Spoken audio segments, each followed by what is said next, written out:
अस्सलाम वालेकुम, मैं हूँ समीना नाज टॉकिंग सेंस पॉडकास्ट के साथ। बच्चे बहुत मासूम होते हैं। मुझे सबसे ज़्यादा मासूम और प्योर चीज़ एक बच्चे की मुस्कुराहट लगती है। आप बच्चों के साथ ज़्यादा देर तक बात करें और खेलें तो आपका डिप्रेशन, आपका ज़हनी दबाव खुद ब खुद कम हो जाता है। मैं ख़ुद ये करती हूँ कि जब मुझे ज़हनी दबाव हो तो मैं अपने दोस्तों के बच्चों के साथ बैठ के घंटों गुजार देती हूँ। उनकी छोटी छोटी सी बातों पे हंसती हूँ, उनकी छोटी छोटी सी बातों पे रिस्पॉन्ड करती हूँ और उनसे बहुत कुछ सीखती हूँ।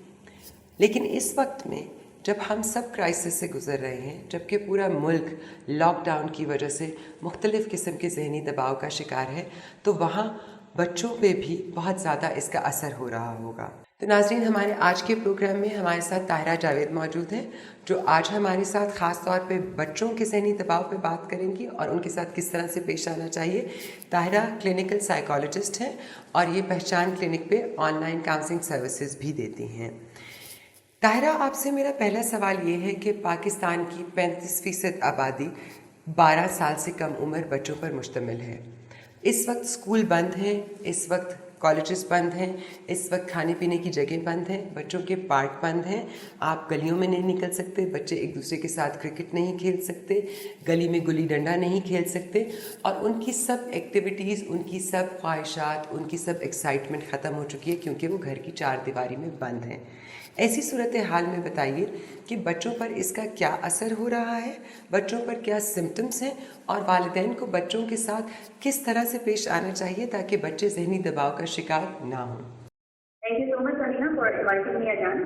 आज आपने जो बच्चों के ऊपर बात करने के लिए शो किया है, ये बहुत ही इम्पोर्टेंट टॉपिक है क्योंकि बहुत ज़्यादा इंफॉर्मेशन ऐसी है जो हमने मिस कर दी है कि बड़ों को क्या करना चाहिए। उनके मसाइल के ऊपर बहुत ज़्यादा प्रोग्राम भी हो रहे हैं, मीडिया भी बात हो रही है, पर बच्चे बहुत निगलेक्ट हो रहे हैं इसके पूरे ड्यूरेशन में। लेकिन बच्चों को बहुत ज़्यादा प्रॉब्लम इस टाइम पर है क्योंकि उन्हें एक जगह पर हमने बंद कर दिया है। ना हम उन्हें एक्सप्लेन कर पा रहे हैं कि ये सिचुएशन क्या है, और अगर हम एक्सप्लेन कर रहे हैं तो हम उसको बच्चे अंडरस्टैंड नहीं कर पा रहे। उनके लिए लॉस जो है वो बहुत ज़्यादा है। पेरेंट्स को चाहिए कि वो बच्चों को बहुत ज़्यादा गौर से सुने।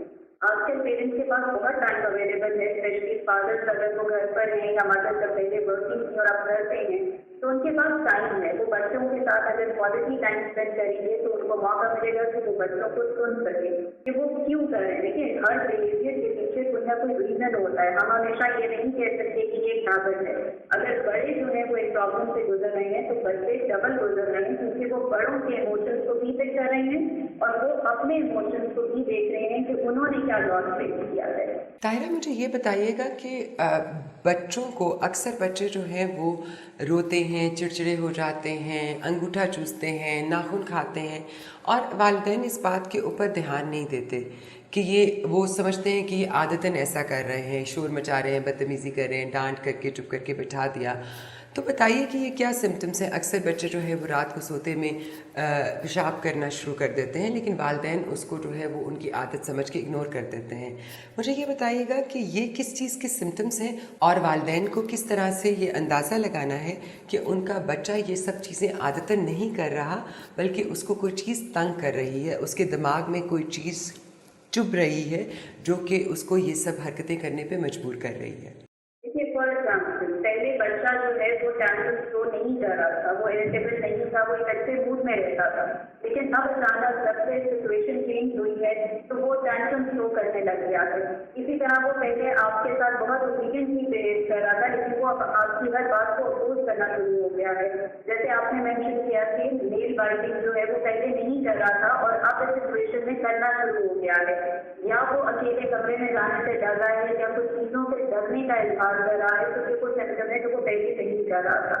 इसी तरह अगर वो सेल्फ हिटिंग या सेल्फ इंजूरियस बिहेवियर में जा रहा है, बहुत हाइपर हो रहा है, या वो जोर जोर से रो रहा है या चीख रहा है या किसी चीज़ से बहुत ज़्यादा ऑब्सेस्ड हो गया है, उसी चीज़ के पीछे पड़ गया है, तो आपको चाहिए कि थोड़ा सा विजिलेंट हो जाएं और उस बच्चे के साथ बैठ कर बात करें ताकि आपको अंदाज़ा हो कि वो ये सब बिहेवियर क्यों कर रहा है।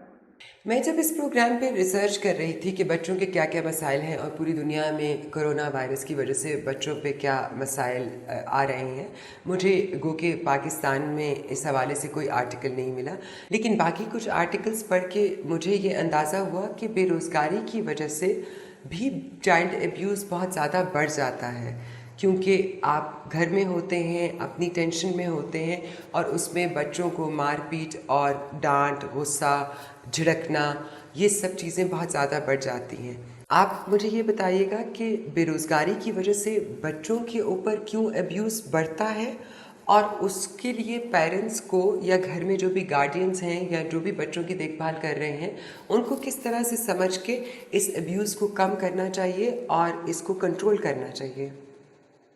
देखिए, आपने बिल्कुल ठीक कहा कि जहाँ पर अनएम्प्लॉयमेंट होती है वहाँ पर चाइल्ड एब्यूज के केसेस बढ़ जाते हैं। उसका एक बहुत बड़ा रीज़न ये है कि हम बच्चों को हमेशा एक ही आदत समझते हैं।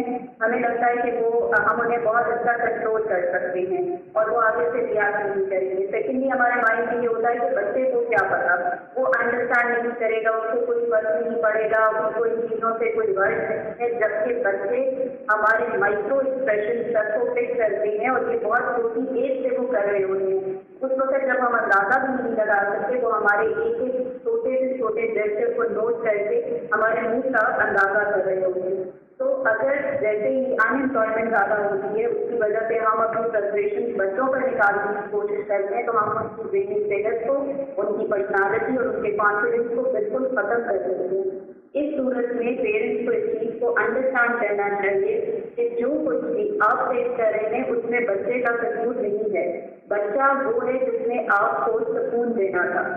एक और चीज़ जो बहुत इम्पोर्टेंट घर में रहते हुए की जा सकती है, वो अगेन ये है कि अगर फादर जो है वो एग्रेशन में है इस टाइम पर और वो बच्चे को मार रहे हैं, या अगर मदर है तो जो ऑपोजिट पेरेंट है वो दरमियान में अपना रोल प्ले करे और बहुत स्मूथली, बहुत स्विफ्टली बच्चों को वहाँ से हटा दें और उसके बाद ट्राई करें कि वो अपने स्टाइल को जो है वो सेटल डाउन कर सकें ताकि बच्चे उस चीज़ से बच सकें।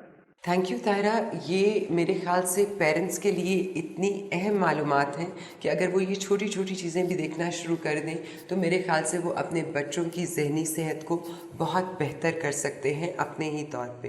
तायरा, मेरा आपसे अगला सवाल ये है कि पाकिस्तान की तकरीबन 20 मिलियन से ज़्यादा आबादी ऑलरेडी ही ज़हनी अमराज का शिकार है, जिसमें ADHD, जिसमें ऑटिस्टिक बच्चे, जिसमें और बहुत सारे ज़हनी अमराज शामिल हैं जो कि ऑलरेडी ट्रीटमेंट पे हैं, उनके सेशंस हो रहे हैं, वो मेडिसिन्स ले रहे हैं। उन बच्चों को अपनी एक रूटीन की आदत होती है, वो लोगों से घबरा जाते हैं। उन बच्चों के साथ जो कि ऑलरेडी ज़हनी अमराज का शिकार हैं, किस तरह से पेश आना है इस कोरोना लॉकडाउन के दरमियान और उनके मसाइल को बेहतर तरीके से समझ के किस तरह से हल करना है।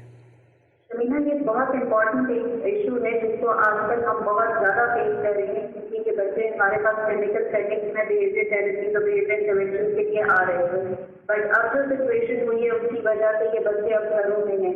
लेकिन सबसे पहले एज मेंशन कि ये चेंज को बहुत इजीली एक्सेप्ट नहीं करती। ये एक रूटीन होती है जिसको अगर आप चेंज करना चाहते हैं और आप चाहते हैं कि ये नई किसी चीज़ को फॉलो करें तो आपको इसके लिए पहले से बच्चों को प्रिपेयर करना पड़ता है। बट ये इतना सडन हुआ है कि हम बच्चों को प्रिपेयर नहीं कर सकते, लेकिन कभी भी देर नहीं होती है। आप आहिस्ता आहिस्ता बच्चों को प्रिपेयर करने की कोशिश करें, उन्हें बताएं कि ये सब कुछ क्यों हुआ है। एक या दो दफ़ा में वो बच्चे आपकी बात अंडरस्टैंड नहीं करेंगे, बट रिपीटेडली अगर आप उनको एक्सप्लेन करेंगे, मल्टीपल तरीकों से पिक्चर्स यूज करके एक्सप्लेन करेंगे, तो वो आपकी बात को अंडरस्टैंड करेंगे और उनको आहिस्ता आहिस्ता ये कॉन्सेप्ट समझ आएगा कि ये एक नई रूटीन है जिसको उन्होंने अडॉप्ट करना है। इसी तरह एक और इशू आया है that is about hyper activity. Hyper activity को कंट्रोल करने के लिए बच्चों को फिजिकली एक्सर्साइज करवाना भी जरूरी होता है। Other than medication, other than therapy, तो अगर वो फिजिकली बहुत एक्सर्ट करते हैं, तो अब वो बाहर नहीं जा सकते, तो पेरेंट्स को चाहिए कि घर में कोई ऐसी अपॉर्चुनिटीज करें, जैसे कोई मैसेज है या कोई सेफ जगह है जहाँ बच्चे जंप कर सकते हैं तो उनको जंप करवाएं। अगर कोई ऐसी जगह मौजूद है जहाँ वो भाग सकते हैं या वो कोई और फिजिकल एक्टिविटी कर सकते हैं तो उनको ज़्यादा से ज़्यादा स्ट्रक्चर्ड फिजिकल एक्टिविटीज एंगेज करें ताकि उसकी हाइपर एक्टिविटी ना हो। एक बहुत बड़ी ब्लेसिंग जो इस जनरेशन में हुई है वो ये कि जंक फूड अवेलेबल नहीं है जो बच्चों की हाइपर एक्टिविटी और इस तरह के इश्यूज को वैसे ही बढ़ा देता है। तो अब आपके पास मौका है कि आप बच्चों को देसी खाना बना के दें, उनको मल्टीपल ऑप्शन दें। प्रेजेंट करने के तरीके डिफरेंट हो सकते हैं कि आप अच्छे से जो बास्केट घर में अवेलेबल है खाना उसमें डाल दें, जो भी आपके अवेलेबल रिसोर्स है जिसमें आप जो भी बना रहे हैं वो उनको बास्केट में डाल के प्रेजेंट कर दें। या अगर आपके पास कोई कलरफुल बाउल पड़े हुए हैं, डिफरेंट शेप के बाउल पड़े हैं तो उनमें डाल दें। पेपर से डिफरेंट चीज़ें बनी हुई हैं उसमें आप उनको प्रेजेंट कर दें, कुछ कलर के साथ पेंट कर दें ताकि बच्चे का दिल करे वही हेल्थी खाना खाने का जो घर में अवेलेबल है। तो मीठा कम से कम दें, अगर आप उनको किसी भी फॉर्म में मीठा दे रहे हैं तो वो कम कर दें, स्पेशली रात को 6-7 बजे के बाद उसको मीठा ना दें ताकि वो हाइपर एक्टिविटी उनकी कम हो जाए। Thank you so much Tahira. आज का हमारा प्रोग्राम बहुत ही मुफीद मालूमात के साथ था। नाज़रीन, प्रोग्राम के आखिर में जैसा कि मैंने आपसे पहले रिक्वेस्ट किया था, एक बार फिर से आपसे मेरी दरख्वास्त है कि इस प्रोग्राम को उन लोगों तक पहुंचाएं जो कि मालूमात तक रसाई नहीं रखते हैं और उनके लिए भी ये मालूमात उतनी ही अहम है जितनी कि आपके लिए अहम है। जाते जाते एक बात कहूँगी कि कोरोना में आपने एक दूसरे का साथ देना है, चाहे वो आपके घर वाले हैं या चाहे वो बाहर वाले, सबका साथ दे के मिल के इस मुश्किल से निकलना है। टॉकिंग सेंस के अगले पॉडकास्ट तक के लिए अल्लाह हाफ़िज़।